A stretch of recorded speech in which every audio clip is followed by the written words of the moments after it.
এই ভারতবর্ষ একটা স্বাধীন দেশ, ভারতবর্ষে আমরা প্রত্যেকে স্বাধীন। সেখানে প্রত্যেকটা মানুষ তারা যে ধার্মিক সংগঠনের অন্তর্ভুক্তই থাকুক না কেন, সেটা তারা হচ্ছে স্বাধীনভাবে, কাউকে জোর করে টেনে নিয়ে যাওয়া হচ্ছে না, কাউকে কোনো লোভ দেখিয়ে সেখানে টেনে নিয়ে যাওয়া হচ্ছে না। প্রত্যেকটা মানুষ স্বাধীনভাবে সে তার ধর্ম, সে তার গুরু, সে তার তার আশ্রয়, সে তার প্রত্যেকটা মানুষ তার নিজের ইচ্ছেতে খুঁজছে। প্রত্যেকটা মানুষ তো নিজের ইচ্ছেতে খুঁজছে। কাজে সেখান থেকে দাঁড়িয়ে আমার অধিকার আছে যে আমি যে সংগঠনের অধীন, যে যাকে আমি আমার জীবনের মালিক বলে গ্রহণ করেছি, যাকে মনে করেছি যে আমার জীবনের সমস্ত কিছু আমি তাকে দিয়ে দিতে পারি, তার হয়ে কিছু কথা, তার হয়ে কিছু প্রমাণ, যেগুলো আজকে সমস্ত কিছু আমি আমার সঙ্গে নিয়ে এসেছি, তার প্রত্যেকটা প্রমাণ আমি সঙ্গে নিয়ে এসেছি, সেই সমস্তগুলো দেখানোর। এবং যে সমস্ত অন্যান্য সংগঠন যারা প্রতি মুহূর্তে এই মানুষের এই মঙ্গল কার্যে, প্রত্যেকটা ধর্ম সংগঠন যারা আসে এই পৃথিবীতে, প্রত্যেকে আসে হচ্ছে মানুষের মঙ্গল প্রতিষ্ঠা করবার জন্য, মানুষকে মঙ্গলমুখী করবার জন্য। এবং বারবার যারা সেটাতে বিরোধ স্থাপন করছে, সেটা কোনো একজন ব্যক্তি বিশেষ হোক, সেটা কোনো একটা ধর্ম সংগঠন হোক, যাই হোক, তাদেরকে কিছু প্রশ্ন আমি আজকে দিয়ে যেতে চাই। প্রশ্নও আমি দেব, উত্তরও আমি দেব। তার কারণ হচ্ছে যে আমার বোধ বুদ্ধি এবং আমার জানার ক্ষমতা যতটুকু, আমি খুব কম জানি। এই মুহূর্তে দাঁড়িয়ে আমি বলছি আমার কিচ্ছু জানা নেই, আমি সারা জীবনে কিচ্ছু জানতে পারিনি, আমার সারা জীবনে আমার জানা, আমার কর্ম কিচ্ছু নেই। আপনারা অনেক জানেন, আপনারা অনেক বোঝেন, তাই আপনারা অনেক বড় জায়গায় বসে আছেন। তাই সেই জায়গাতে আপনাদের জন্য আমার কিছু প্রশ্ন থাকবে। আপনারা প্রচুর প্রশ্ন করেন না, সৎসঙ্গীদের, অনুকূল ঠাকুরকে নিয়ে প্রচুর প্রশ্ন করেন না, তার পাল্টা কয়েকটা প্রশ্ন আজকে আমি আপনাদের করব। কিন্তু আপনাদের কষ্ট করে উত্তর দিতে হবে না, আমি আমার বোধ বুদ্ধিতে কিঞ্চিত যতটুকু বুঝি উত্তরটাও আমি দেব। পরে আপনারা বলে দেবেন সেটা ঠিক না ভুল, সেটা আপনাদের ব্যাপার। আপনারা তো বিচার করতে ভীষণ ভালোবাসেন, বিচার করতে আপনারা ওস্তাদ, বিচার করবার জন্য আপনারা বড় বড় সিংহাসন নিয়ে বসে আছেন। আপনারা বিচার করেন ধর্ম সংগঠনকে, আপনারা ভক্তদের বিচার করেন, আপনারা অবতার ভগবত সত্তাদের বিচার করেন। তো সেই বিচারের আসনে আপনারা যেহেতু বসে আছেন, তাই কয়েকটা প্রশ্ন আমি করবো, আপনারা বিচার করবেন যেটার উত্তর আমি ঠিক দিলাম না ভুল দিলাম। প্রথম কথা হচ্ছে, গতকাল আমি যখন সেই সমস্ত কথাগুলো যখন বলেছিলাম, সেই সমস্ত আমার যা দেখেছে, আমি প্রথমেই বলেছিলাম যে দেখুন, সৎসঙ্গীরা হচ্ছে হাওয়াতে ভেসে বেড়াচ্ছে, বুঝতে পারলেন তো? সৎসঙ্গের কাছে কোনো এভিডেন্স নেই, সৎসঙ্গের কাছে কোনো প্রমাণ নেই, সৎসঙ্গের কাছে কোনো যুক্তি নেই, সৎসঙ্গের কাছে কিচ্ছু নেই, সমস্ত কিছু আপনাদের মধ্যে আছে। সৎসঙ্গ হাওয়ায় ভেসে বেড়াচ্ছে, এত বড় একটা অর্গানাইজেশন, তাই তো? তাই আমি বলেছিলাম যে আজকে সমস্ত কিছু প্রমাণ দেব উইথ এভিডেন্স। সমস্ত কিছু প্রমাণ আজকে আমার কাছে আছে। একটা পাবনার মতন, বাংলাদেশের পাবনার মতন একটা জায়গাতে, একটা ভুতুরে গ্রাম, যেখানে মানুষজন শিক্ষার আলো দেখেনি, আজ থেকে 136 বছর আগে একটা ভগবত সত্তা জন্মগ্রহণ করেছিল, যার নাম শ্রী শ্রী ঠাকুর অনুকূল চন্দ্র, যাকে আপনারা ব্যবসায়ী বলেন, যার ভগবত সত্তা নিয়ে আপনারা প্রশ্ন তোলেন। বাকিদের কথা তো ছেড়ে দিলাম, বাকিদের জন্য যা যুক্তি সমস্ত কিছু গতকাল আমি বলে দিয়েছি। আজকে খালি আমি আমার নিজের ঠাকুরের হয়ে লড়বো। হ্যাঁ, তো সেই সমস্ত ভগবত সত্তা নিয়ে আপনারা প্রশ্ন তুলেছিলেন গতকাল, আজকে আমি আপনাদের কতগুলো জিনিস দেখাবো এবং তার রিপ্লাইও কিন্তু আপনাদের কাছ থেকে আমার চাই। যদি আপনাদের দম থাকে সেগুলো রিপ্লাই দেবেন আপনারা। প্রথম কথা হচ্ছে যে ঠাকুর যখন দেওঘরে, আমি কালকে বলেছিলাম নেতাজি সুভাষচন্দ্র বোস, জানকীনাথ বোস, দেশবন্ধু চিত্তরঞ্জন দাস, মহাত্মা গান্ধী এবং আরো অনেক মানুষজন, সত্যি কথা বলতে আমার মাথায় তাদের কথা ছিল না। আসলে এই দিন কোনোদিন আমাকে দেখতে হবে, আমি তো বুঝতে পারিনি যে আমাকে একটা আমার ঠাকুরকে প্রোটেক্ট করবার জন্য এরকম ফেসবুক লাইভে এসে এই জিনিসগুলো করতে হবে। যাই হোক, এটা ভালোর জন্য হোক বা খারাপের জন্য হোক, যাই হোক, সেগুলো আজকে আমাকে করতে হচ্ছে। তাহলে আজকে আমি আপনাদেরকে দেখাই, আপনারা তো সমস্ত কিছু জেনে শুনে বসে আছেন, আপনাদেরকে আজকে দেখাই যে ঠাকুর যখন দেওঘরে, তখন কোন কোন সত্তা, কোন কোন মানুষ, যাদেরকে আমরা বলি সমাজ সংস্কারক, যাদেরকে আমরা বলি যে একটা সময় দেশ তাদের ওপর দাঁড়িয়েছিল, তারা ঠাকুরের কাছে গিয়ে কি কি করেছে, তারা ঠাকুরের কাছে কেন যেত, কিভাবে কি তাদের বডি ল্যাঙ্গুয়েজ ছিল, সেই কথাগুলো আজকে আমি আপনাদেরকে দেখাচ্ছি। 1957 সাল 1957 শ্রী শ্রী ঠাকুর অনুকূল চন্দ্রকে দর্শনরত পশ্চিমবঙ্গের তৎকালীন সেচ মন্ত্রী শ্রী অজয় কুমার মুখোপাধ্যায় কি করতে গেছিল দেওঘরে? ইয়ার্কি মারতে। এটা শিক্ষাগত যোগ্যতা নিয়ে একজন অত বড় মন্ত্রী দেওঘরে কি করতে গেছিল? পয়লা নভেম্বর 1955 সাল শ্রী শ্রী ঠাকুরকে দর্শনরত তৎকালীন রেল প্রতিমন্ত্রী O.V. এলিগেশন কি করতে গেছিল? এপ্রিল 1968 সাল শ্রী শ্রী ঠাকুর অনুকূলচন্দ্র সমীপে বিহারের গভর্নর শ্রী নিত্যানন্দ কানুনগো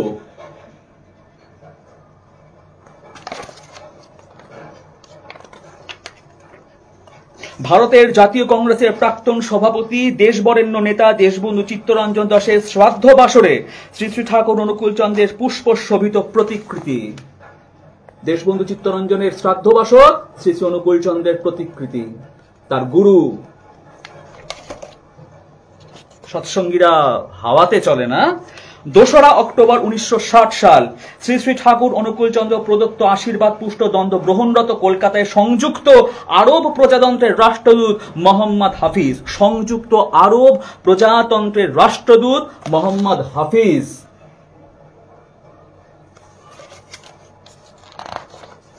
সৎসঙ্গ হাওয়ার উপর ভেসে থাকে।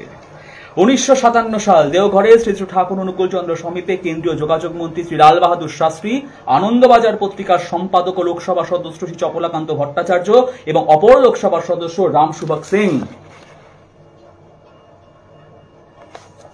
কি করতে গেছিল ঠাকুরের কাছে?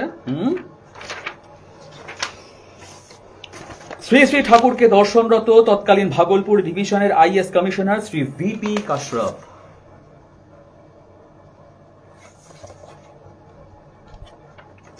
1953 সাল শ্রী শ্রী ঠাকুর অনুকূলচন্দ্রের দর্শনরত কলকাতা হাইকোর্টের মাননীয় বিচারপতি শ্রী আর.পি. মুখোপাধ্যায়। আমি বানাইনি এগুলো, আমি হাতে আঁকিনি এগুলো। 16 এপ্রিল 1957 সাল শ্রী শ্রী ঠাকুর অনুকূলচন্দ্র সমীপে কমিউনিস্ট নেতা এবং পশ্চিমবঙ্গের মাননীয় বিধায়ক কমরেড বঙ্কিমচন্দ্র মুখোপাধ্যায় কি করতে যেত? 18 এপ্রিল 1955 সাল শ্রী শ্রী ঠাকুরের দর্শনরত বিহারের তৎকালীন পরিবহন মন্ত্রী শ্রী মহেশ প্রসাদ সিনহা এবং তৎকালীন সার্চলাইট পত্রিকার সম্পাদক শ্রী এম শর্মা।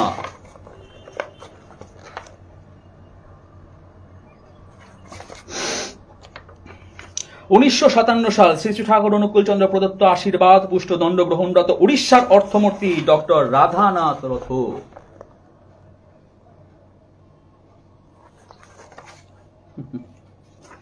1953 সাল শ্রী শ্রী ঠাকুর অনুকূলচন্দ্রের সাথে আলাপরত লোকসভার ডেপুটি স্পিকার শ্রী অনন্ত শায়নং আয়েঙ্গার এবং বিহার বিধানসভার ডেপুটি স্পিকার শ্রী জগৎ নারায়ণ লাল।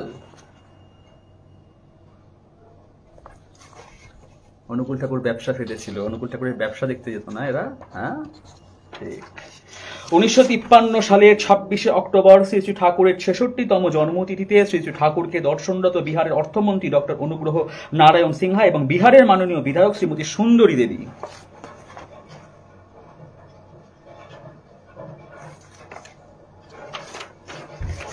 আচ্ছা, একটু বড় হবে আজকে লাইফটা। হ্যাঁ, 1955 সাল শ্রী শ্রী ঠাকুর অনুকূলচন্দ্র সমীপে প্রখ্যাত বাংলা সাহিত্যিক তারাশঙ্কর বন্দ্যোপাধ্যায়, শুনেছেন তো নাম?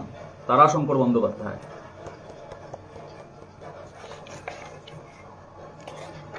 1962 সাল শ্রী শ্রী ঠাকুর অনুকূলচন্দ্র প্রদত্ত আশীর্বাদ পুষ্ট দণ্ড গ্রহণরত বিশিষ্ট শিক্ষাবিদ কলকাতা সংস্কৃত কলেজের অধ্যক্ষ ডক্টর গৌরীনাথ শাস্ত্রী। এরা নিজেদের সমস্ত শিক্ষা দীক্ষা বৈভব প্রতিপত্তি সমস্ত কিছু রেখে হাত জোর করে গিয়ে দাঁড়িয়ে থাকতো। কি করতে? হ্যাঁ, 16 এপ্রিল 1958 সাল শ্রী শ্রী ঠাকুর অনুকূলচন্দ্রের দর্শনরত বিপিসিসি এর সভাপতি শ্রী নন্দকুমার সিং।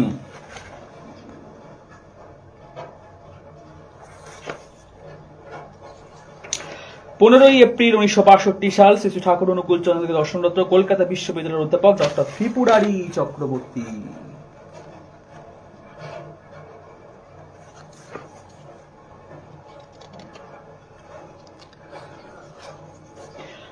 আটই নভেম্বর 1966 সাল শ্রী শ্রী ঠাকুর অনুকূলচন্দ্র প্রদত্ত আশীর্বাদ পুষ্ট দণ্ড গ্রহণরত ভারতের বিশ্ববিদ্যালয় মঞ্জুরি কমিশনের chairman doctor D S. Kothari.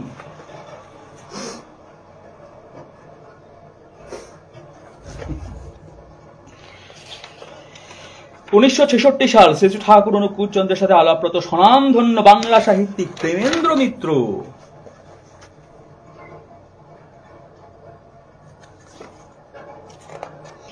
15ই April 1962 সাল শ্রী ঠাকুরকে দর্শনরত সাহিত্যিক শ্রী পবিত্র কুমার গাঙ্গুলি। দেখতে পাচ্ছেন? বেশ,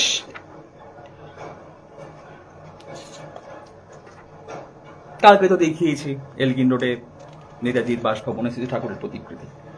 16ই এপ্রিল 1958 সাল শ্রী ঠাকুরকে দর্শনরত বিহারের রাজস্ব মন্ত্রী শ্রী বীরচাঁদ প্যাটেল। সমস্ত মন্ত্রী মহোদয়, দেশের উপাচার্য, শিক্ষিত মানুষজন সৎসঙ্গে গিয়ে অনুকূল ঠাকুরের সামনে হাত জোর করে দাঁড়িয়ে থাকতো তার ভগবত সত্তাকে বোঝার জন্য। সেটা নিয়ে আপনারা প্রশ্ন তোলেন, আপনাদের মতন মানুষ। 14ই এপ্রিল 1966 সাল শ্রী ঠাকুরকে প্রণামরত বিহারের মুখ্যমন্ত্রী শ্রী কৃষ্ণবল্লভ সাহায় এবং বিহারের ভূতপূর্ব মুখ্যমন্ত্রী পণ্ডিত বিনোদানন্দ ঝা।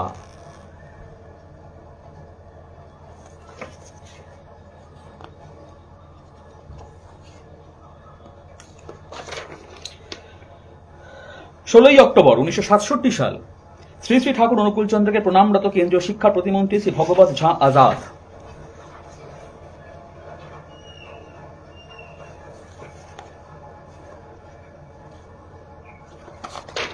পনেরোই এপ্রিল 1965 সাল শ্রী শ্রী ঠাকুরকে প্রণামরত পশ্চিমবঙ্গ বিধানসভার অধ্যক্ষ শ্রী কেশব চন্দ্র বোস।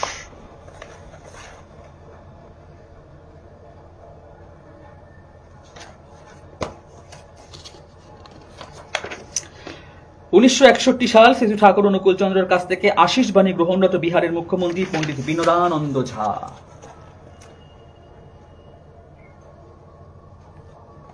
এক পরম সত্তার সামনে এরা সবাই গিয়ে মাথা নত করেছে, দেশের গণ্যমান্য ব্যক্তিরা সেই সময়। তার সত্তা নিয়ে আপনারা প্রশ্ন তোলেন। 22 অক্টোবর 1961 সাল শ্রী শ্রী ঠাকুর অনুকূল চন্দ্র প্রদত্ত আশীর্বাদ পুষ্টদণ্ড গ্রহণরত পশ্চিমবঙ্গ বিধানসভার মাননীয় অধ্যক্ষ শ্রী বঙ্কিমচন্দ্র কর।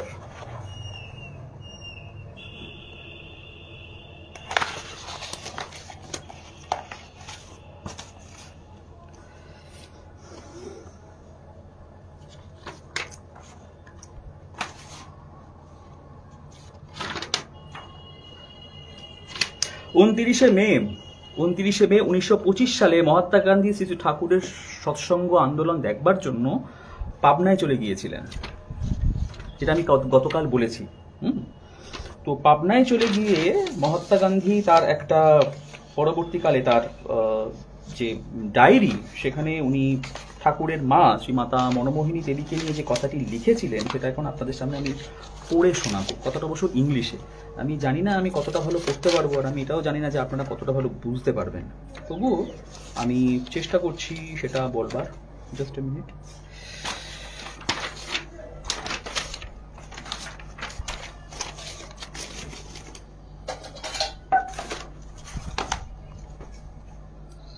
উনিশশো 1957 সাল অনুকূল চন্দ্র দর্শনরত শ্রী শ্রী ঠাকুরকে দর্শনরত পশ্চিমবঙ্গের তৎকালীন সেচমন্ত্রী অজয় কুমার মুখোপাধ্যায়। এই সমস্তগুলো তো আমি বললাম, আপনাদেরকে দেখিয়েছি। একটু জাস্ট সময় নিয়ে, আসলে অনেকগুলো তো অনেকগুলো কাগজ, অনেকগুলো ডকুমেন্ট আমার কাছে। হ্যাঁ, তো সেই সমস্তগুলো থেকে নেড়ে ঘেটে একটু আপনাদের দেখাতে একটু আমার সময় লাগছে।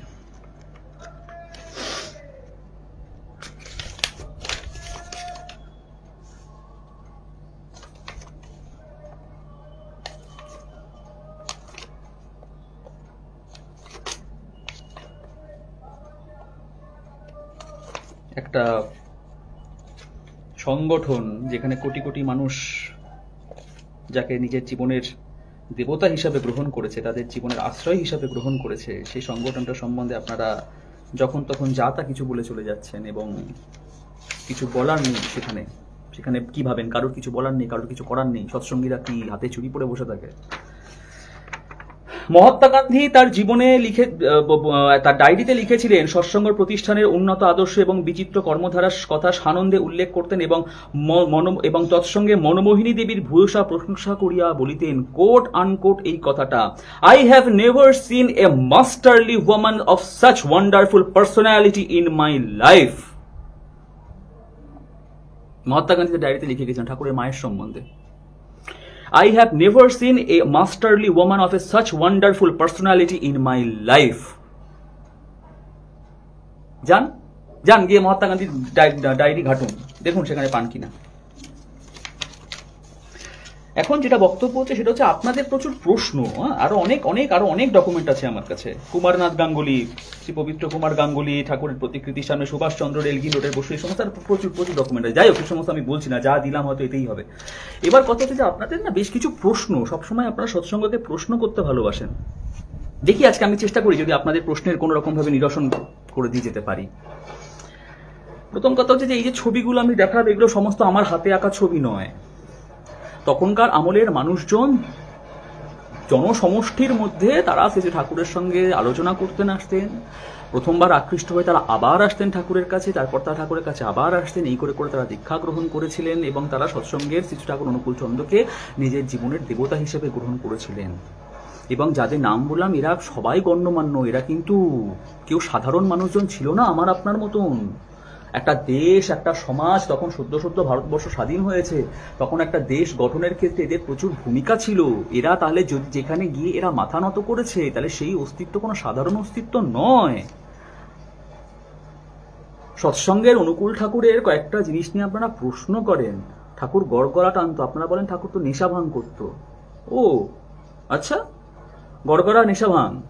পুরীতে জগন্নাথ মন্দিরে গরমকালে জগন্নাথদের একটা স্পেশাল লিকুইড ধরনের খাবার দেওয়া হয়, যেটা বলা হয় সেটা খেলে তাদের নেশা হয়। রাত্রিবেলায় যখন তাদেরকে ওই মহাভৈরব, মহাকাল, তারপর দক্ষিণাকালী এই সমস্ত যখন সাজানো হয়, যখন তাদের বড় শৃঙ্গার হয়, তখন তাদের প্রত্যেককে সুরা অর্পণ করা হয়। আমি জানি না ভগবান শ্রীকৃষ্ণ তার নেশা করলে দোষ হয় না, শ্রী ঠাকুর অনুকূল চন্দ্রের নেশা একটু গড়গড়া টানলে তার দোষ হয়ে যায়। সেবেলা কারুর কিছু হয় না, সেবেলা কোনো দোষ হয় না। বিয়ে সেকেন্ড ইস্যু। আপনাদের সৎসঙ্গের দিকে আঙুল তোলা, শ্রী ঠাকুর অনুকূল চন্দ্র তার শালিকাকে বিয়ে করেছিল। হ্যাঁ, তাতে কার কি হয়েছিল তাতে? নিত্যানন্দ মহাপ্রভু মা বসুধা, মা জন্য বা দুই বোনকে তো একসাথে বিয়ে করেছিল, কি হয়েছিল তাতে? চৈতন্য মহাপ্রভু লক্ষ্মীপ্রিয়াকে ভালোবেসে বিয়ে করেছিল। চৈতন্য মহাপ্রভুর জীবন আমি খুব ভালো করে জানি, কেন জানি সেটা গত লাইভে আমি সেটা খুব ভালো করে স্পষ্ট করে বলে দিয়েছি। মা লক্ষ্মীপ্রিয়া ছিল চৈতন্য মহাপ্রভুর ভালোবাসা। মা লক্ষ্মীপ্রিয়া যখন দেহ রাখলেন, তখন চৈতন্য মহাপ্রভু আবার বিষ্ণুপ্রিয়ার সাথে তার বিয়ে দেওয়া হলো।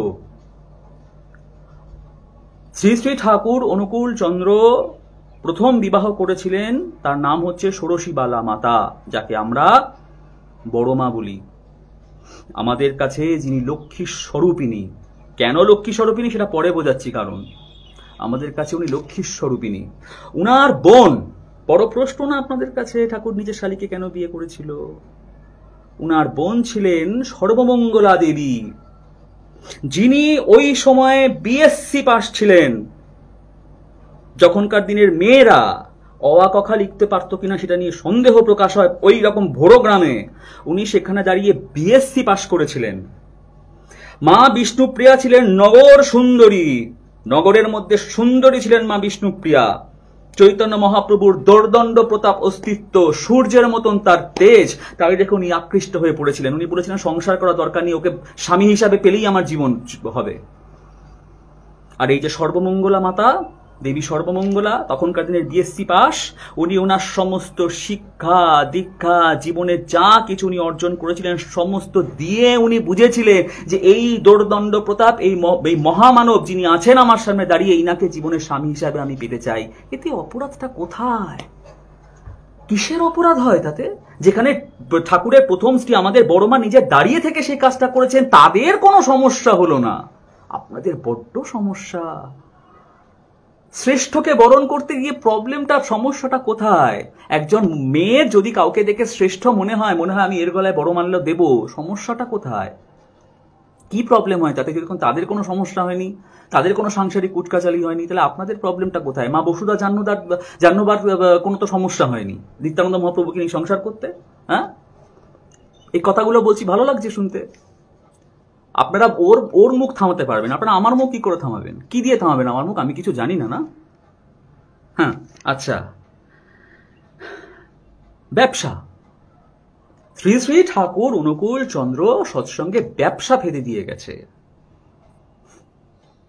রোজ সকালে ঘুমের থেকে উঠে তাকে পয়সা দিয়ে পুজো করতে হয়, ব্যবসা। বাহ বাহ বাহ, খুব ভালো কথা। এই টার্মসটা ইউজ করেছেন না, এই টার্মসটা খুব দরকার ছিল। এই টার্মটা সত্যি ব্যবহার করা দরকার ছিল। সকালে ঘুমের থেকে উঠে কাজে কর্মে বেরোনোর আগে আমি যদি আমার মায়ের হাতে 100টা টাকা দিয়ে বলি যে মা এ নাও, সারাদিন তোমার যে কি খরচ খরচা লাগবে এইটা দিয়ে চালিয়ে নিও, তোমার যা লাগে তোমার শখ আহ্লাদ তুমি এইটা দিয়ে করো। ঘুমের থেকে উঠে কাজে কর্মে বেরোনোর আগে যদি আমি আমার বাবার হাতে কিছু টাকা দিয়ে বলি যে বাবা তোমার তো ওষুধের খরচা আছে, তোমার তো কিছু শখ আহ্লাদ আছে, নাও বাবা এই টাকাটা রাখো, এই টাকাটা দিয়ে তুমি আমার যা ইচ্ছা তাই করো, সেটা ব্যবসা। ঘুমের থেকে উঠে সক্রিয় সংযোগ আমাদের ইষ্টভৃতি পরম দয়ালের সাথে। নিজের সাধ্য মতন যা হয় সেটা 1 টাকা 2 টাকা, কোনো কোনো সৎসঙ্গী আছে তারা প্রতিদিন 500 টাকা দিয়ে ঠাকুরের ইষ্টভৃতি করে। যদি গুরুর শ্রীচরণে রোজ 1 টাকার প্রণামী দিয়ে তাকে বলি যে ঠাকুর সারাদিন তোমারও তো লাগবে, তুমিও তো একটা অস্তিত্ব, আমার মতন রক্ত মাংসের একটা জীবন্ত, আমি দেখতে পাচ্ছি না তোমাকে, তাই বলে কি তুমি নেই? তোমারও তো লাগবে, তোমারও তো দিন গুজরান আছে, নাও ঠাকুর তোমাকে দিয়ে গেলাম, সারাদিন তুমি এটা দিয়ে চালিও। নিজের গুরুর প্রতি ভালোবাসার মানুষের প্রতি এটা করাটা ব্যবসা। সৎসঙ্গ ব্যবসা করে। অনুকূল চন্দ্র চক্রবর্তী ব্যবসা ফেলে দিয়ে গেছে সৎসঙ্গে, তাই না? বোঝেন সক্রিয় অনুরাগ কাকে বলে? আপনারা বলেন ব্যবসা, বোঝেন সক্রিয় অনুরাগ কথার অর্থ কি? এবার আপনাদের ব্যবসা দেখাচ্ছি আমি, 1 সেকেন্ড। এবার আপনারা বিচার করবেন ব্যবসা কাকে বলে। আকাশ পথে নবদ্বীপের চৈতন্য মহাপ্রভুর পাদুকা পৌঁছলো বাংলাদেশে, দেশের গণ্ডি পেরিয়ে বিদেশে এই প্রথম।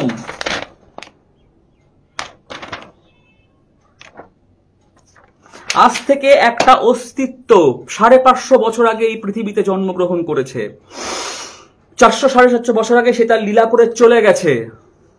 তার চরণ পাদুকা সারা ভারতবর্ষ ঘুরে বেড়াচ্ছে, ভারতবর্ষের গণ্ডির বাইরে ঘুরে বেড়াচ্ছে, এমনি এমনি না টাকা রোজগার করবার জন্য। আজকে আমি আপনাদের জায়গায় নামিয়ে যদি বলি যে মহাপ্রভুর ব্যবহৃত জিনিসপত্রগুলোকে আপনারা ভাড়া খাটাচ্ছেন, এই ওয়ার্ডটা শুনতে ভালো লাগছে, ভাড়া খাটাচ্ছেন, সেটা ব্যবসা নয়। সেটা কি? নাকি আমি জিনিসটা দেখালাম ভুল? কোনটা? দেওঘরে আমাদের মেমোরিয়াতে শ্রী শ্রী ঠাকুর অনুকূল চন্দ্রের ব্যবহৃত জুতো, চটি, মোজা, ধুতি, গামছা, ব্রাশ, টাইপরাইটার, চশমা, তার পানের পিকদানি, তার ভাতের থালা, তার জলের গ্লাস, সমস্ত কিছু সেখানে রাখা আছে মিউজিয়াম করে। কোটি কোটি টাকা নিয়ে কোনো ভক্ত যদি আমাদের আচার্যদেরকে বলে দাদা একবার ঠাকুরের জুতোটা আমাদের বাড়িতে নিয়ে আধা ঘন্টা পুজো করে দিয়ে যাব, দেখি তো তারা পারমিশন দেয় কিনা। আর আপনারা 450 বছর পরে তার জুতো ভাড়া খাটিয়ে সব জায়গায় খাচ্ছেন, সেটা ব্যবসা নয়? শুনতে খারাপ লাগছে, আমার বলতেও খারাপ লাগছে, আমার শিক্ষা, আমার দীক্ষা, আমার মনে লাগছে এই কথাগুলো আপনাদেরকে বলতে, কিন্তু বলছি কেন জানেন তো? কারণ এই ভাষায় না বললে আপনাদের বোধোদয় হবে না। সেটা ব্যবসা নয়। আর ঘুমের থেকে উঠে নিজের ঠাকুরকে যদি 1 টাকা দিয়ে বলি যে ঠাকুর তোমার তো দিন গুজরান লাগে, নাও এটা রাখো, তুমি তো জীবন্ত জ্যান্ত, আমি তোমাকে দেখতে পাচ্ছি না, কিন্তু এটা রাখো, যেটাকে আমরা বলি ইষ্টভৃতি, ইষ্টকে ভরণ করার দায়িত্ব আমার, সেটা ব্যবসা। সেটা তখন ব্যবসা হয়ে যায়। বারে বাহ বাহ! কোনটা ব্যবসা? কাকে ব্যবসা বলেন আপনারা? ইতিহাস বলছে, ভূগোল বলছে চৈতন্য মহাপ্রভুর জন্মস্থান গঙ্গার তলে চলে গেছে, থাকতে পারে না কোনোদিন। ভূগোল এই কথা বলে। এতবার নবদ্বীপের গঙ্গা দিক পরিবর্তন করেছে। আর একটা জন্মস্থান কোথা থেকে উদিত হলো ওখানে? সেটা ব্যবসা নয়।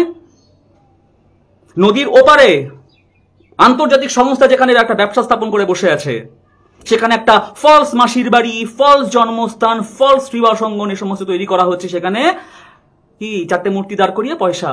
ব্যবসা নয়, সেটা ব্যবসা নয়। ঘুমের থেকে উঠে অনুকূল ঠাকুরকে 1 টাকা দিলে ব্যবসা।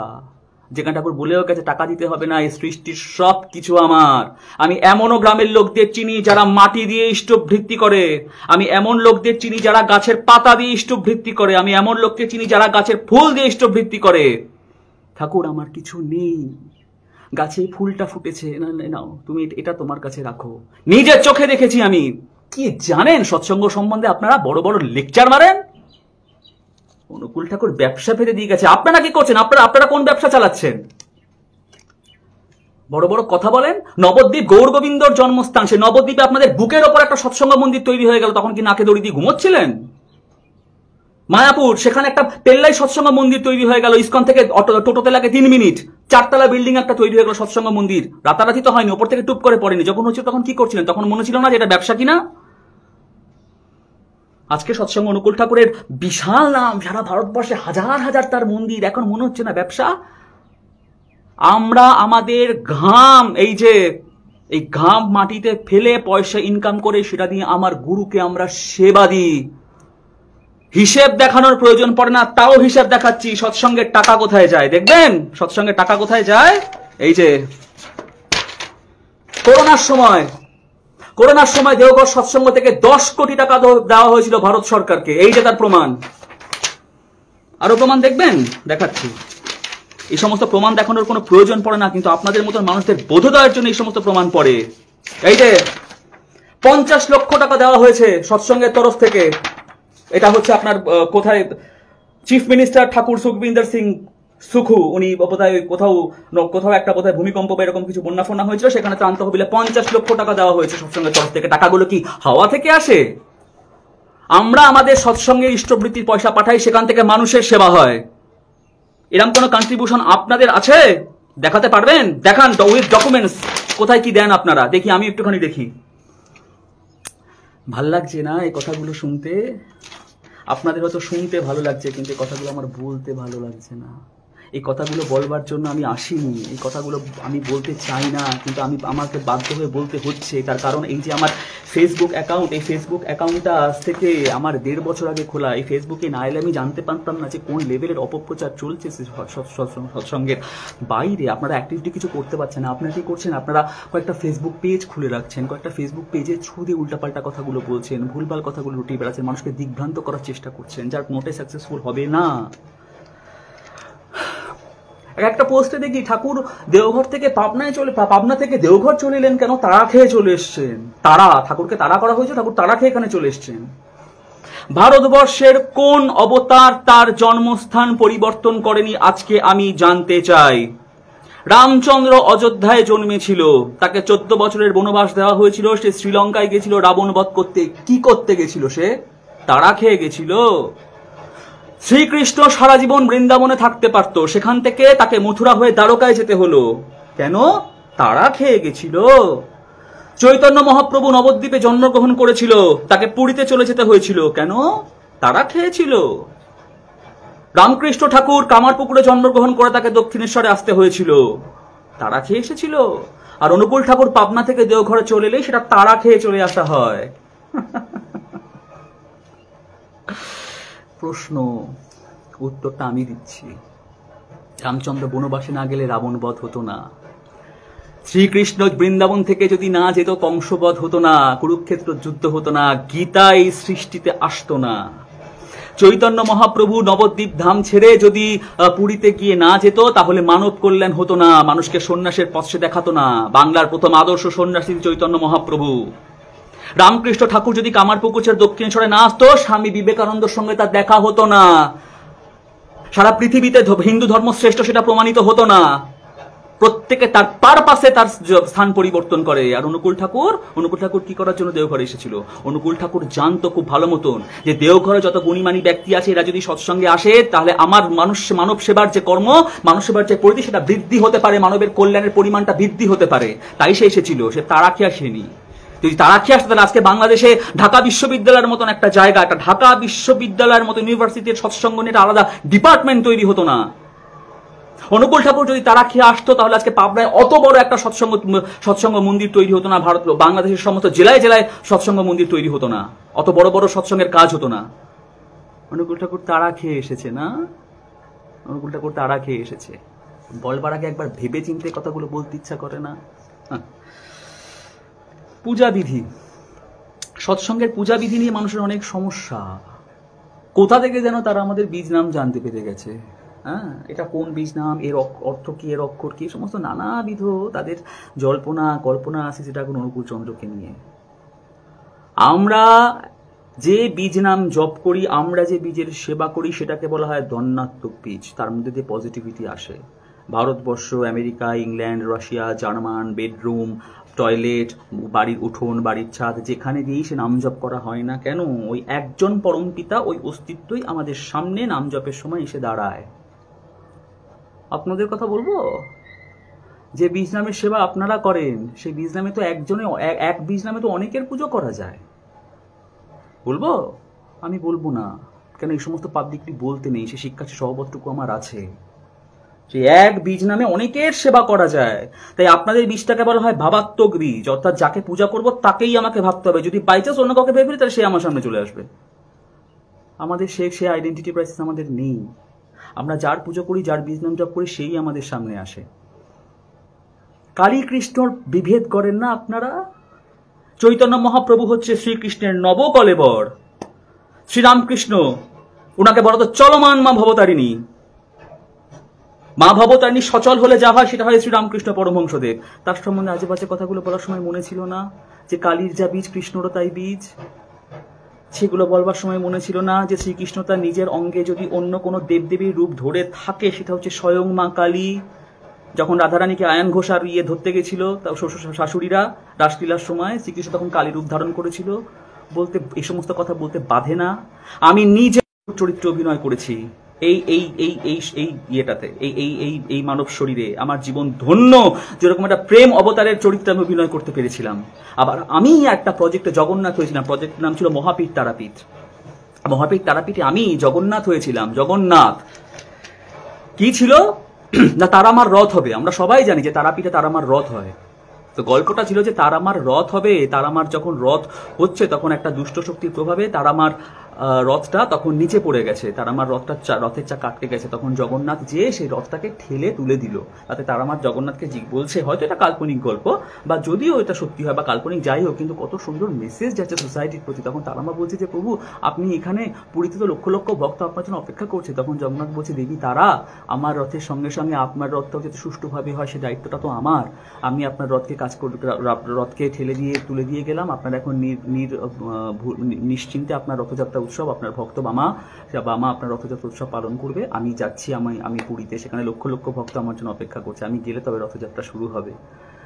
কৃষ্ণকালীর নিজেদের মধ্যে যখন কোনো প্রবলেম নেই, তখন আপনারা এই সমস্ত প্রবলেম কোথা থেকে তৈরি করে নিয়ে আসেন? চৈতন্য মহাপ্রভু এগুলো শিখিয়ে দিয়ে গেছে আপনাদেরকে, যে সমস্ত দেবদেবী, সমস্ত ভগবান ভগবতী, যাদেরকে আমরা পুজো করি, যে ধর্ম অবলম্বনই করুক না কেন, তাকে অপমান করার কথা শিখিয়ে দিয়ে গেছে চৈতন্য মহাপ্রভু। সব থেকে বড় কথা হচ্ছে যে আজকে আমি নিরপেক্ষ হয়ে কতগুলো প্রশ্ন করব। কিছুক্ষণের জন্য আমি নিজেকে সনাতন হিন্দু ধর্ম থেকে সরিয়ে নিচ্ছি। কিছুক্ষণের জন্য আমি ভুলে যাচ্ছি আমি সৎসঙ্গী, কিছুক্ষণের জন্য আমি ভুলে যাচ্ছি আমি আস্তিক। এখন এই মানুষটা আপনাদের সামনে দাঁড়িয়ে আছে, এ হচ্ছে নাস্তিক। কতগুলো প্রশ্ন করবো এখন আমি আপনাদের সামনে। প্রথম কথা হচ্ছে যে মহাপ্রভু ষড়ভুজ মূর্তি দর্শন করিয়ে দিয়েছিলেন না? ওনার দুটো হাত ছিলেন রামচন্দ্রের, তারপরের হাত দুটো ছিল শ্রীকৃষ্ণের, তারপরে ছিল না নিজের দুটো হাত। ষড়ভুজ মানে উনি একই অঙ্গে সবাইকে সব পুরুষোত্তমদের দেখিয়ে দিয়ে গেছেন। অনুকূল ঠাকুরের দৈব সত্তা, ভগবত সত্তা নিয়ে আপনারা প্রশ্ন তোলেন না? আজকে আমি যদি শ্রী রামচন্দ্রের ভগবত সত্তা নিয়ে প্রশ্ন তুলি, রাবণ বধ করে ফেললো, সারা জগৎ তোলপাড় করে ফেললো, সীতা যখন সামনে এলো, তখন তাকে বললো অগ্নি পরীক্ষা দাও। অন্তঃসত্ত্বা অবস্থাতে সে তাকে ত্যাগ করলো। আমি যদি তাকে নিয়ে প্রশ্ন তুলি, একজন নাস্তিক হয়ে নাস্তিকের সমস্ত প্রশ্ন তোলে, আমি যদি একজন নাস্তিকের মতন আপনাকে প্রশ্ন করি যে শ্রীকৃষ্ণ ভগবান, রাধারানী আয়ন ঘোষের বউ, তাকে নিয়ে বৃন্দাবনে লীলা করলো, তারপরে 16,100 পট্টমহিষী নিয়ে দ্বারকাতে সংসার করলো, এটা কোন ধরনের চরিত্র? আমি যদি প্রশ্ন করি, ভালো লাগছে শুনতে। চৈতন্য মহাপ্রভু কৃষ্ণ লক্ষ্মীপ্রিয়া মারা যাবার পর বিষ্ণুপ্রিয়াকে আবার বিয়ে করলেন। উনি তো জানতেন উনি সন্ন্যাসী নেবেন, তাহলে কি দরকার ছিল ওনার জীবনটাকে নষ্ট করবার? বিষ্ণুপ্রিয়া দেবী জীবনটাকে নষ্ট করবার কি দরকার ছিল? আমি যদি প্রশ্ন তুলি মা শারদা ঠাকুরের কাছে একটি সন্তান চেয়েছিলেন, যে ঠাকুর একটি সন্তান দরকার। ঠাকুর তখন তাকে বলেছিলেন, একটা সন্তানে তোমার কি হবে? কোটি কোটি সন্তান একদিন তোমাকে মা বলে ডাকবে। অনুকূল ঠাকুরকে নিয়ে যখন প্রশ্ন তোলেন, আমাদেরও তখন এরকম খারাপ লাগে। আর আস্তিক হয়ে আমি সেই প্রশ্নগুলোর উত্তর দিচ্ছি। মা সীতার অগ্নি পরীক্ষা না হলে তার দেবীত্ব বলে, তাকে দেবী বলে আমরা মানতাম না। অন্তঃসত্ত্বা অবস্থায় একজনের মাত্র একটা অবজেকশনে রাম যদি তার সীতাকে ত্যাগ না করতো তাহলে রামরাজ্য সুষ্ঠুভাবে পরিচালিত হতো না। শ্রীকৃষ্ণ যদি বৃন্দাবন থেকে মথুরায় না যেত তাহলে কংসবধ হতো না। শ্রীকৃষ্ণ যদি দ্বারকায় না যেত তাহলে জরাসন্ধ শিশুপাল বধ হতো না। চৈতন্য মহাপ্রভু যদি নবদ্বীপ ছেড়ে বৃন্দাবনে না যেত তাহলে ভারত প্রথম আমাদের বাঙালি হিসাবে কোনো আদর্শ সন্ন্যাসীকে আমরা সামনে পেতাম না। শ্রীরামকৃষ্ণ ঠাকুর যদি মা শারদাকে এই জগতের মা না দেখিয়ে দিত তাহলে মা শারদা সংসারের চাপে থাকতেন, তখন তার দেবীত্ব প্রকাশিত হতো না। আজকে আমরা যাকে ভগবতী মহামায়ার অংশ বলে পুজো করছি সেই রূপটা হয়তো প্রকাশিত হতো না। যখন সে জগতের মা, সবার মা, ত্রিভুবনের অধীশ্বরী মা শারদা, ঠাকুর জানতেন, সেই রূপটা দেখিয়ে দিয়ে গেলেন। কোন একটা কিছুর মধ্যে কুক্ষিগত রাখলেন না, তার শক্তিটাকে উজাড় করে দিলেন। প্রশ্ন আমি করছি, উত্তর আমি দিচ্ছি। আমি কি ভুল বলছি? প্রত্যেকের কাজের পেছনে যুক্তি আছে। আর শ্রী ঠাকুর অনুকূল চন্দ্র যা করে দিয়ে গেছেন তার কোনো যুক্তি নেই, তার কোনো মূল্য নেই না। আমি কদিন আগে একজন সেও মনে হয় খুব সম্ভবত বৈষ্ণব, কারণ এই ধরনের কথাটা বৈষ্ণবরাই বলে জেনারেলি, জানি না সে কোন সংগঠনের, মাথা নেড়া গেরুয়া পড়া একজন বলছে রথের সময়, আমরা সনাতনীরা সারা জীবন দেখেছি পুরীতে জগন্নাথের রথ হয়, অনুকূল চক্রবর্তী, টার্মস শুনুন, অনুকূল চক্রবর্তীর ভক্তরা দেখছি তাকে গাড়িতে সাজিয়ে গুছিয়ে নিয়ে যাচ্ছে, তার রথে তার রথ করছে, আমরা এর বিরোধিতা করি। আপনারা এর বিরোধিতা করছেন? অনুকূল চক্রবর্তী, খুব ভাল লাগে না কথাগুলো বলতে? জগন্নাথ মিশ্রর ছেলে বিশ্বম্ভর মিশ্র, বলবো এখন থেকে? ভাল লাগবে শুনতে? সৎসঙ্গের স্ট্রাগলটাকে রেসপেক্ট করতে ভালো লাগে না? না, এই সমস্ত কথাগুলো বলছি শুনতে ভালো লাগে যে চৈতন্য মহাপ্রভু নিমাই, তার আসল নাম তো বিশ্বম্ভর মিশ্র, নামটা রেখেছিল অদ্বৈত মহাপ্রভু। বিশ্বের ভর যার হাতে তার নাম হচ্ছে বিশ্বম্ভর। তাকে যদি সম্বোধন করি জগন্নাথ মিশ্র ছেলে বিশ্বম্ভর মিশ্র, ভাল লাগবে শুনতে? ফাটে না? সৎসঙ্গীদের এখানটা ফাটে যখন শুনি লোকে বলছে অনুকূল চক্রবর্তী। আপনাদের মতন সাধু গুরু বৈষ্ণব এই সমস্ত সম্বোধন আপনাদের শোভা পায়? পুরীতে জগন্নাথের রথযাত্রা হচ্ছে, কাঠের রথ, নন্দীঘোষ, তালধ্বজ, দর্পদলন, 3 দেবদেবী যাচ্ছে রথে চড়ে।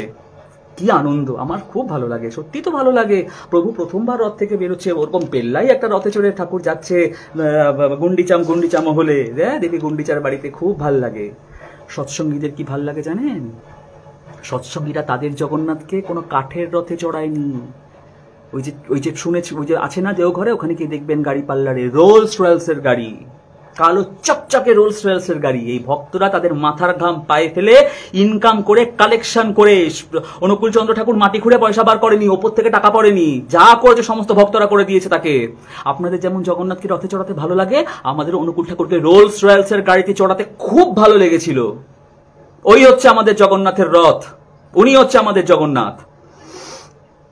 জগন্নাথের রথের কথা বলেন না?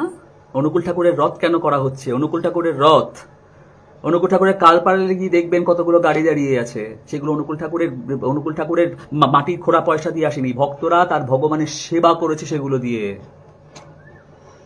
আমাদের মা লক্ষ্মী, লক্ষ্মীর স্বরূপিণী জগৎজননী বড় মা, যাকে আমরা লক্ষ্মীর স্বরূপিণী বলে পূজা করি, এক হাতে একটা ঘট নিয়ে খালি বাংলাদেশের সাম্রাজ্য, পাবনাতে ছিল তার সাম্রাজ্য, সে সাম্রাজ্য ছেড়ে তিনি দেওঘরে চলে এসেছিলেন, কিচ্ছু আনেননি সেখান থেকে। এখানে এসে নতুন সাম্রাজ্য স্থাপন করেছিলেন। এই ক্ষমতা একমাত্র পুরুষোত্তমের দ্বারাই হয়, অন্য কারুর দ্বারা হয় না। উনি যখন সৎসঙ্গের আন্দোলনের সময় পাবনাতে আমাদের লক্ষ্মীর স্বরূপিণী জগৎজননী বড়মা, তার 2খানা শাড়ি ছিল সাদা লাল পাড়। একটা শাড়ি সে নিচে পরতো, আর একটা শাড়ি ধুয়ে মেলে দিত, তারপর সেটা শুকালো সেটা পরতো, আর একটা সেটা ধুয়ে মেলে দিত। সৎসঙ্গের স্ট্রাগল।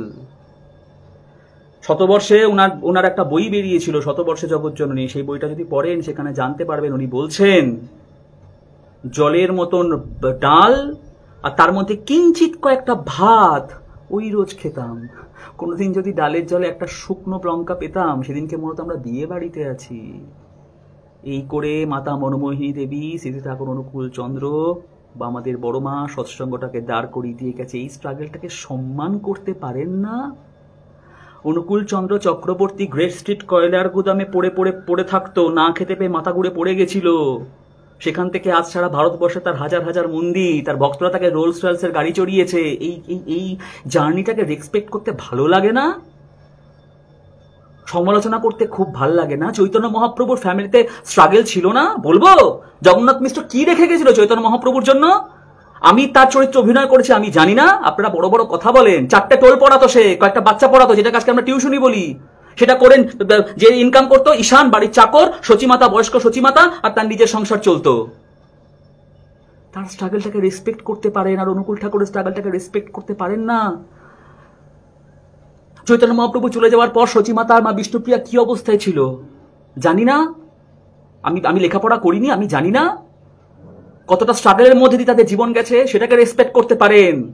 আর অনুকূল ঠাকুর তার বংশ নিয়ে কিভাবে সৎসঙ্গ আন্দোলন করে একটা সংগঠন দাঁড় করে দিয়ে গেছে, সেটাকে আপনারা রেসপেক্ট করতে পারেন না। আপনারা তাহলে কাকে রেসপেক্ট করেন? আপনারা কাকে রেসপেক্ট করেন? এটা আপনাদের নিজেদেরকে প্রশ্ন করুন তো, কাকে রেসপেক্ট করেন? আপনারা মুখে বলেন যে আমরা প্রেমের অবতার, চৈতন্য মহাপ্রভু প্রেমের অবতার। চৈতন্য মহাপ্রভুর পায়ের নখ থেকে মাথার চুল পর্যন্ত প্রেম দিয়ে ঢাকা ছিল। যেদিন সুদর্শন চক্র আবাহন করেছিল জগাই মাদেকে মারবে বলে, নিত্যানন্দ কপালের রক্ত ঝরছে, নিত্যানন্দ তার পায়ে পড়ে গিয়েছিল। পায়ে পড়ে গিয়ে বলেছিল, প্রভু এ জন্মে অস্ত্র নয়, এ জন্মে প্রেম দিয়ে জগৎকে জয় করতে হবে। ধনী দরিদ্র মুচি মেথর চণ্ডাল চাড়াল যেখানে যা ছিল, নগর কীর্তনের সময় প্রত্যেককে আলিঙ্গনে আবদ্ধ করতো, বলতো ভাই একবার হরিবোল বলো। অস্পৃশ্যতার ছোঁয়া তো তার মধ্যে ছিল না। সে তো প্রেমের অবতার ছিল। তাকে দেখলে মানুষ পাগল হয়ে যেত। তার রূপ, তার ঐশ্বর্য, সমস্ত কিছু দেখে মানুষের মাথা খারাপ হয়ে যেত। ওই সত্তা যখন কাউকে জড়িয়ে ধরতো, মানুষ পাগল হয়ে যেত। মানুষ ভাবতো ভগবান এসে আমাদেরকে জড়িয়ে ধরছে, আমাদেরকে তো ছায়াও কেউ মারায় না। এই চরিত্রের নাম ছিল চৈতন্য মহাপ্রভু। আপনারা দিনরাত তার সেবা করেন। আচ্ছা আপনারা সত্যি কথা বলুন তো, কটা মুসলমানকে আপনারা জড়ান? আজকে কোনো সংগঠন থেকে যদি আপনাদের আশ্রমে বেড়াতে যায়, প্রথমে জিজ্ঞেস করেন দীক্ষা হয়েছে? যদি বলে হ্যাঁ, যদি দেখেন যে গলায় তিলক আর রসকলি আছে, বুঝে নেন তারা বৈষ্ণব, সেটা দেন। আর যদি দেখেন অন্য কোনো সংগঠন থেকে, যদি কেউ বলে যে না আমরা সৎসঙ্গী, যদি কেউ বলে না আমরা অন্য কোনো সংগঠন থেকে আসছে, ও আচ্ছা, না তোমাদের দীক্ষা হয়নি, তোমাদের দীক্ষা হয়নি।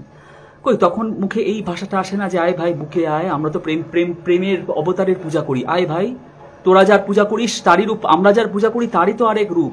সব তো যে এক জায়গাতেই পড়ছে। সৎসঙ্গীদের আলিঙ্গন করতে ইচ্ছা করে না? অন্যান্য সংগঠন, অন্যান্য আশ্রমিক যারা আছে তাদের আশ্রয়ীদের, সেই সমস্ত আশ্রমিকদের যারা সেই সমস্ত ভগবানের অনুরাগী, তাদেরকে আলিঙ্গন করতে ইচ্ছা করে না?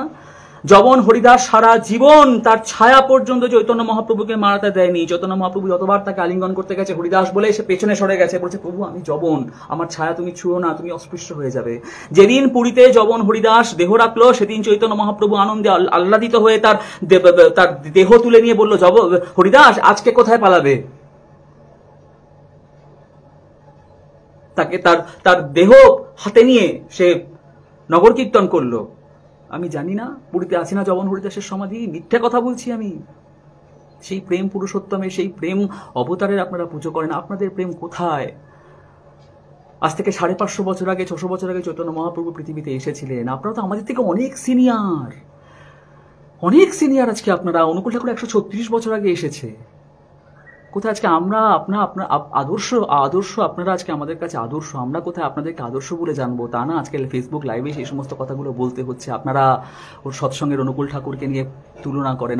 আপনারা বলেন যে সৎসঙ্গ অনুকূল ঠাকুরের সঙ্গে নিতাই গৌর রাধামাধবের তুলনা কেন করা হচ্ছে? অ্যাকসেপ্টেন্স নেই আপনাদের মধ্যে। আজকে আমি পারি একটা মুসলমানকে জড়িয়ে ধরতে, আমি পারি একটা বৈষ্ণবকে নিয়ে ঘন্টার পর ঘন্টা চৈতন্য মহাপ্রভুর গল্প শুনতে, আমি পারি একজন রামকৃষ্ণ মিশনের কাউকে নিয়ে ঘন্টার পর ঘন্টা মা শারদা আর পরম শ্রী ঠাকুরের গল্প শুনতে, আমি পারি খ্রিস্টান বন্ধুর সাথে ঘন্টার পর ঘন্টা গল্প শুনতে, আমি সমস্ত কিছু জানি, জিসাস ক্রাইস্টকে সম্বন্ধে শুনতে আমার ভালো লাগে। এগুলো ঠাকুর পথ দেখিয়ে দিয়ে গেছে। ঠাকুর বলে গেছে, পূর্বতনে মানে না যারা, জানিস নিছক ম্লেচ্ছ তারা। আমি তো ম্লেচ্ছ হতে চাই না, আমাকে তো আমার ঠাকুরের বাণীকে সত্যি করতে হবে। তাই সবার প্রতি আমার এই অ্যাকসেপ্টেন্স, সবাই সম্বন্ধে আমি জানতে চাই। আপনাদের সে অ্যাকসেপ্টেন্স নেই, আপনারা কারোর সম্বন্ধে জানতে চান না। কেন? কি হবে? অনুকূল ঠাকুর সম্বন্ধে জানলে আপনাদের কি সরকারকে এক্সট্রা ট্যাক্স দিতে হবে?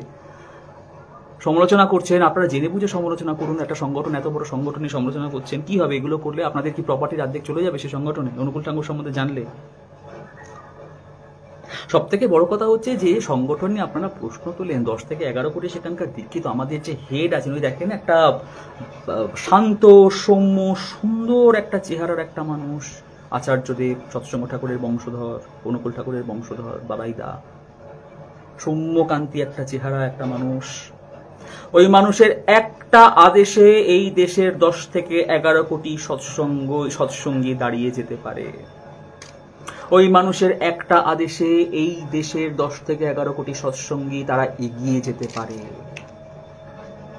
সেদিন সামলাতে পারবেন তো? কন্টিনিউ পোক করে যাচ্ছে। শ্রী শ্রী ঠাকুর তার গাড়ির চাবি দিয়ে গেছেন আচার্যদেবের হাতে, যে এই গাড়ি তোমাকে চালিয়ে ডেস্টিনেশনে পৌঁছে যেতে হবে।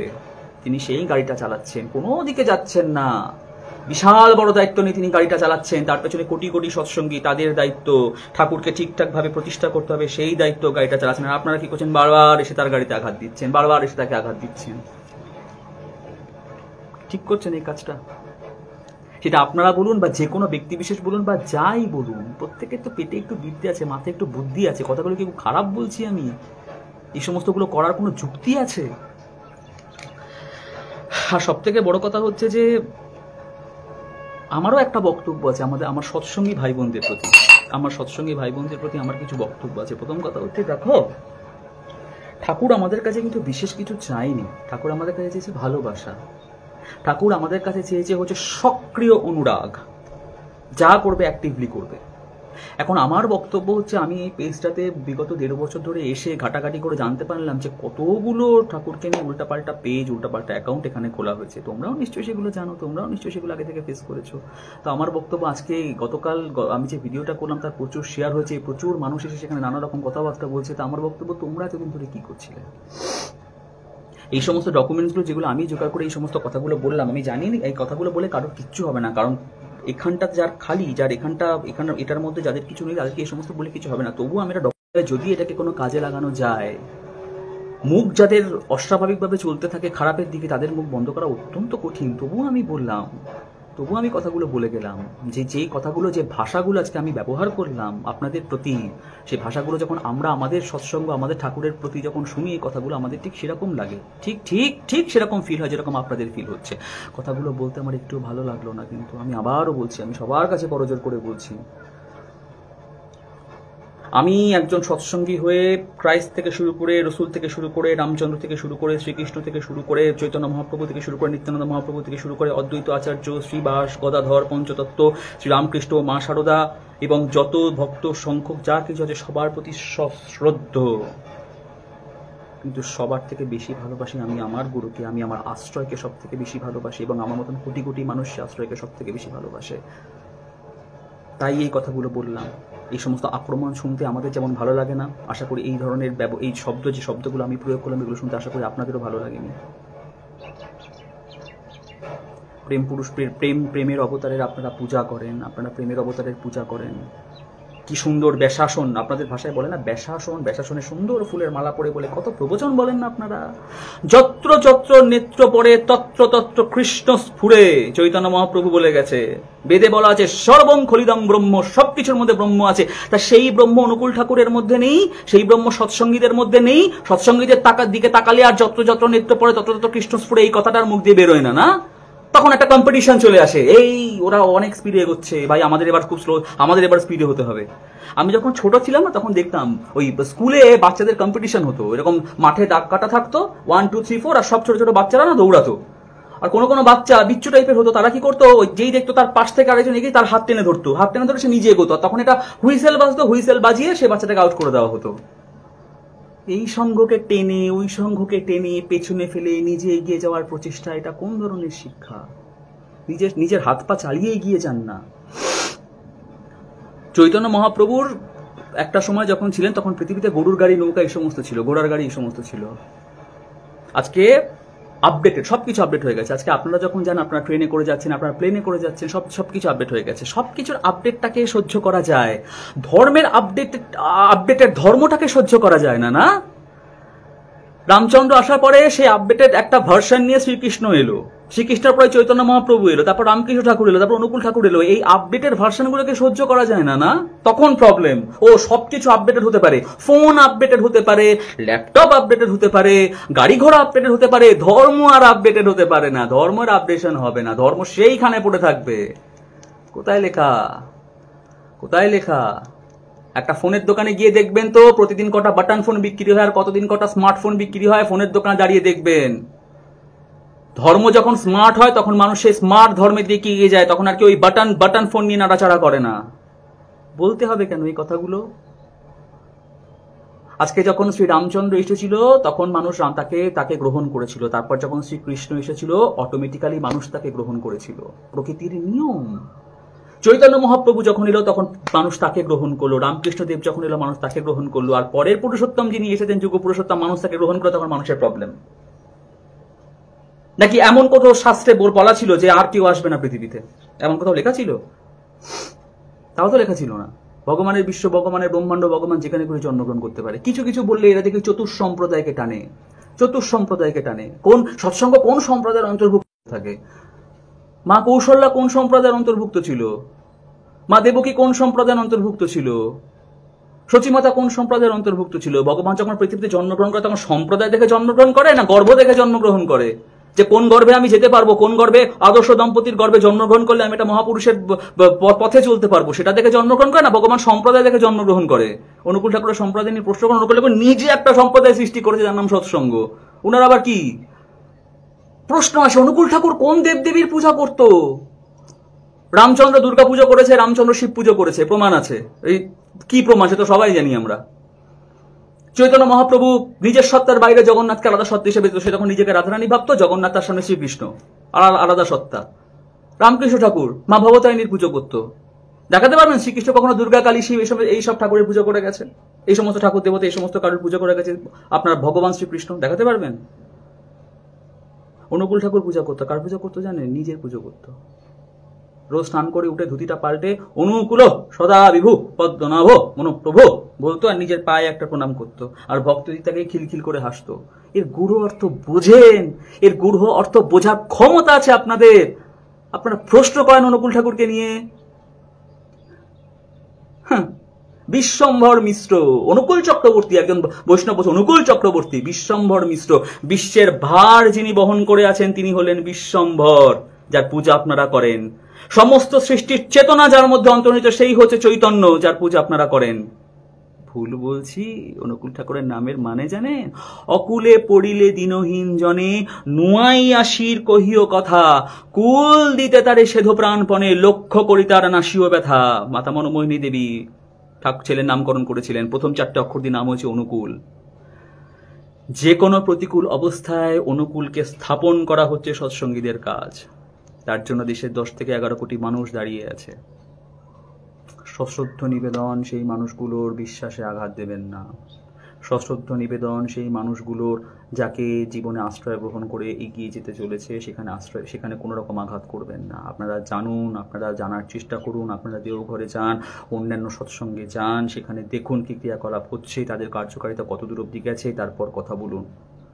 দেওঘর সৎসঙ্গ 4,500 থেকে 5,000 মানুষের দায়িত্ব নিয়ে আছে, যাদের free education, free accommodation, free fooding এর ব্যবস্থা, ফ্রি ট্রিটমেন্টের ব্যবস্থা দেওঘর সৎসঙ্গ মন্দিরে। কোন সংগঠন এত এত এত বড় আছে কিনা আমার জানা নেই এই মুহূর্তে। যে সমস্ত স্পিরিচুয়াল অর্গানাইজেশন আছে, আমাদের সৎসঙ্গ এতগুলো পরিবারের দায়িত্ব নিয়ে আছে দেওঘরে। না জেনে না শুনে কথা বলবেন না, এটা অপরাধ, এটা অপরাধ।